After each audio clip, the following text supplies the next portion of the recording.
Hey everyone, GuardianE here with another live reaction and first impression video for Fire Emblem Heroes. And tonight we should be getting the reveal of the next Mythic Hero in the game.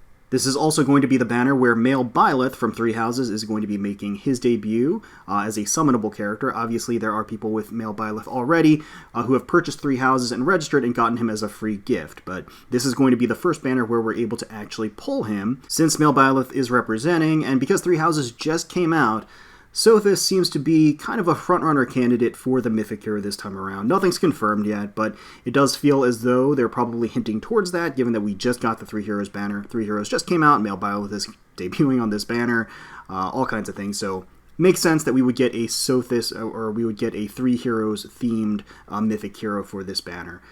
Now, that aside, I know a lot of people have been hotly anticipating this particular Mythic Hero banner just because of the legendary and mythic heroes that are anticipated on the banner itself. Both Air and Legendary Alm are anticipated to return, making colorless a particularly attractive proposition. But let's go ahead and dive into the trailer. I watch it blind the first time through without pausing and just taking in the skills and the art and everything else. And then we run through a second time just to take a closer look at the new units, their skills, what they bring to the table, as well as ranking the colors into prime candidates for what people may want to go for. So let's jump into the trailer right now. Okay, here we go. I'm not looking at the title. Don't know who it is. A new mythic hero joins the battle. And yeah, okay. Girl on the throne, so predictably, we're going to get Sothis. And yeah, so we are going to get another new legendary baby dragon in the game. Lots of new skills there. Oh, she does like a little twirl. That's pretty cool. I like her purple after images. Pretty hype attack animation. Is this music?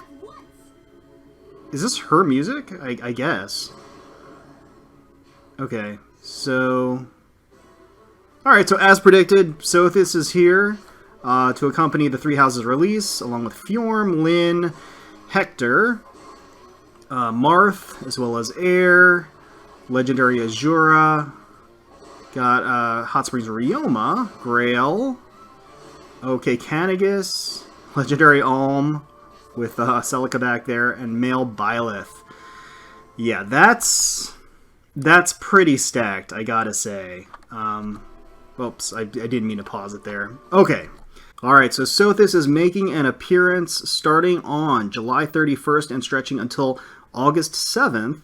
So we're going to get about a week, more or less, a little bit more than a week to get her. And the banner that she's on looks ridiculous. As people already kind of knew based upon the announcements for the Mythic Heroes and the Legendary Heroes and when they would be making a reappearance, this banner is pretty stacked. Legendary Air, Legendary Alm, Legendary Azura, you've got Hector in there, you've got Marth in there, Canagus. I mean, colorless alone has Air, Alm, and Canagus on it. It doesn't get much better than that for colorless, I gotta say. But before we go down that rabbit hole of analyzing the banner itself, let's rewind, take another look at Sothis and what skills she brought with her on her debut. Yeah, so no real surprises here, I gotta say, but honestly, this banner doesn't need surprises. It is ridiculous. Girl on the throne. The art's pretty great. My Pon is doing the art, so she's Infantry Red Dragon. Let's pause here. Wow, she's got a ton of new stuff. Okay, so she has Sublime Surge as her own preferred weapon, Might 16. Neutralizes effective against dragon bonuses. Okay, alright, I see you. Unit can counterattack regardless of foe's range. Okay, so you've got distant counter, dragon effective nullification, if foe's range is equal to 2. Oh, okay, that's pretty straightforward. So it's got adaptive damage, built-in distant counter, and neutralizes effective against dragons. So, kind of basic, kind of straightforward, not a lot of frills, but I mean, those are three things that you really appreciate out of a dragon effective, or a dragon weapon, I should say. That built-in distant counter is pretty powerful of an asset when paired with something like the adaptive damage. So, yeah, and the effective against dragon nullification is pretty great. It's a pretty great thing to have on her. Sirius is her special, so she comes with her own special, 2-turn cooldown, Boosts damage by 30% of unit speed. Oh god. Restores HP 30% of damage dealt. Okay, so she's got her own Regnal Astra plus Soul. That's pretty powerful. It's a 2 cooldown weapon. And bear in mind that she is infantry. So since she's infantry, she gets all the advantages of like the infantry pulse and other things that have come out. You know, these new toys for infantry that they've been putting out to kind of enhance that movement type as a whole, to make it more attractive. She can take advantage of all of those things. Of course, she could also have something like Special Spiral, which would allow her to kind of constantly proc Sirius. So yeah, I mean, there's a lot of fun toys that she could do with Sirius, for sure. Okay, so her A-slot skill is Attack Speed Solo 3. We've seen these solo skills. Honestly, I don't think that's probably going to be the best skill for her. Since she's infantry, she kind of has the pick of the litter of any skills that she wants to use. She could use breath skills.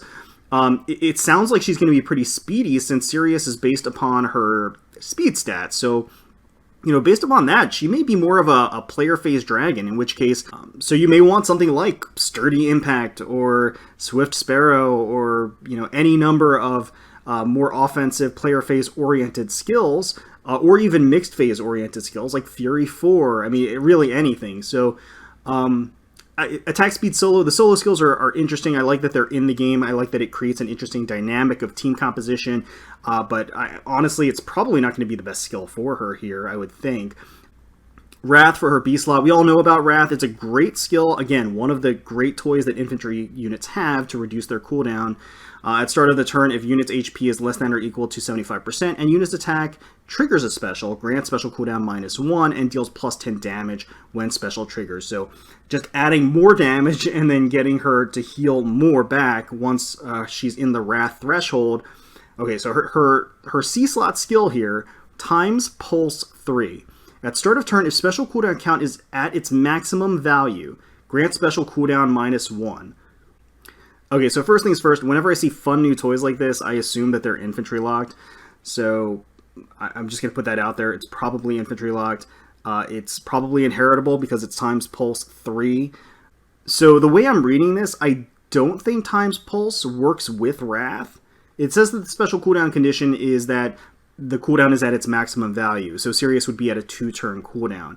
Wrath, however, does not have that condition. It always gives the -1 cooldown as long as you're within that, you know, HP threshold.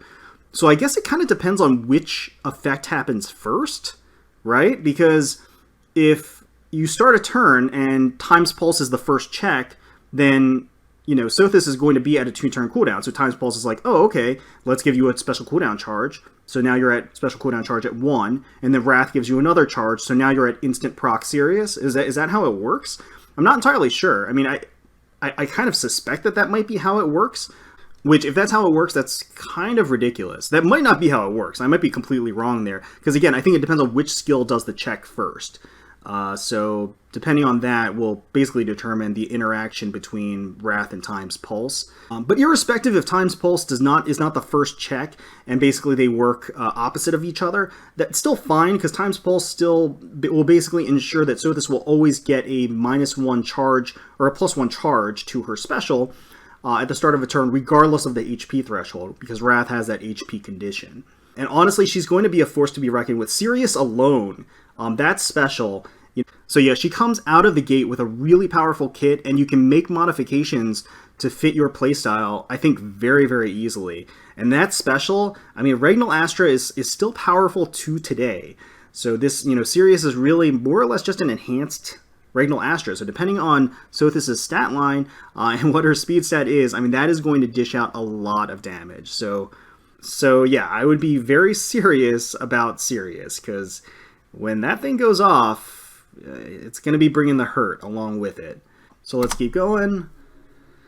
Get this moody music going. Yeah, so she's got that little twirl and the float. I do like the attack animation a lot.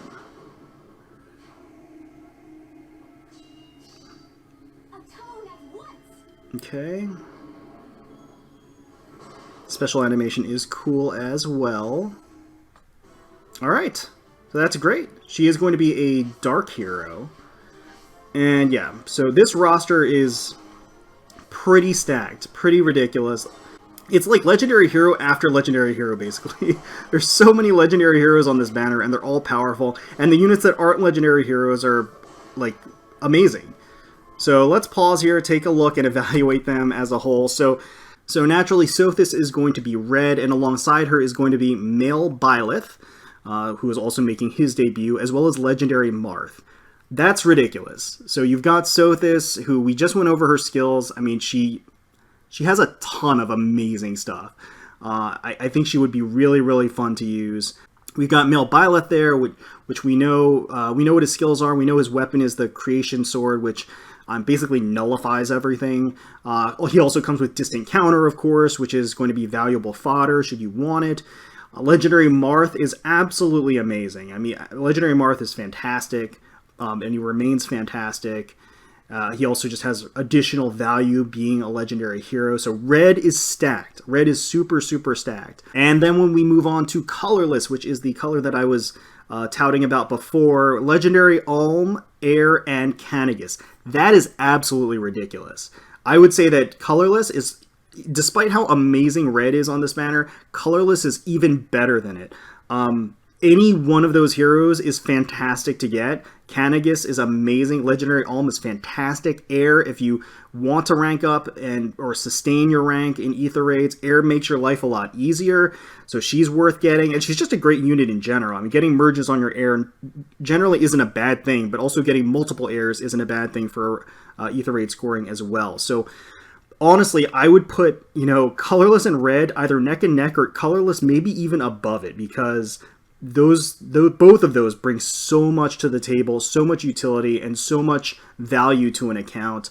Let's move on to blue. So blue features Fjorm, Legendary Azura, and Ryoma. So that's actually... I'm reluctant to say it's one of the weaker colors, because Legendary Azura is amazing. But honestly, based upon the competition that it's facing here, it's probably one of the weaker colors here. I mean, Ryoma's pretty good. I mean, he has a very unique spear, but again, flying Lancers are not hard to come by at all. I mean, he is seasonal, so he has, of course, that value going for him. Fjorm, one of the original legendary heroes, she's still decent, and she's still good, and you can still use her to tank. She's so tanky. But I feel like people are not going to be chomping at the bit to get additional copies of Fjorm here. Fjorm and Legendary Azura. Legendary Azura is definitely the prize of the blue, which is saying something, because the other colors, again, have just multiple very, very powerful units available. Let's move on to green. So green will feature Legendary Lyn, Legendary Hector, and Grail. Hector's great. Legendary Lyn has her uses, not quite as just generally and widely usable, I would say, or widely powerful, I would say. Grail is great. I mean, Grail has awesome fodder. He's pretty powerful. At least among the seasonals on this banner, he's probably a better pick than Ryoma. So overall, I would say that green and blue are kind of neck and neck in terms of their value. It kind of depends on what your box has, what your barracks has in terms of units, and what you need to fill your barracks with. For the time being, like where are the gaps, what types of units you need, which legendary heroes you're missing. But both of those colors are pretty good. They're just not as good as red and colorless. So if I had to rate these, I would put, again, colorless probably all the way at the top, red almost neck and neck with it, but probably just a little bit under. And then below that, I would have, blue and green, basically. Kind of neck and neck. If I had to separate them out, I would say that blue is probably better than green, and that's really only because of Legendary Azura, because she's so good. But Legendary Azura is going to return on another banner where it's going to feature, more palatable blue characters. So honestly, if Legendary Azura is your goal on this banner, or in general, I wouldn't pull on this banner on blue specifically for her. It just doesn't make a ton of sense given the competition from the other colors that are featured here. So, should you pull on this banner? Objectively, yes. If you're missing any of these characters, or most of these characters, this is absolutely a banner that I think people will mostly want to jump in on, because I've never seen the colorless pool looking that tasty before. So take a look at your box, take a look at the banner, and if you're missing at least 2 of the characters on any one of these given colors, then it's probably worth going in on that color if it's red or colorless, basically. For me personally, as much as I'd love to jump in on this banner, I can't. I really can't. I have to save up, unfortunately, because they decided to prolong and delay Sketchy Summer for some reason, so now it's going to be in August, which means it's probably going to hit really at the end of this week, or potentially even next week. So I have to spend orbs on that, and then Choose Your Legend is going to be at the end of the month, so I have to save up for that too. So I might be doing some moderate spending on this banner, but I'm not going to be going crazy.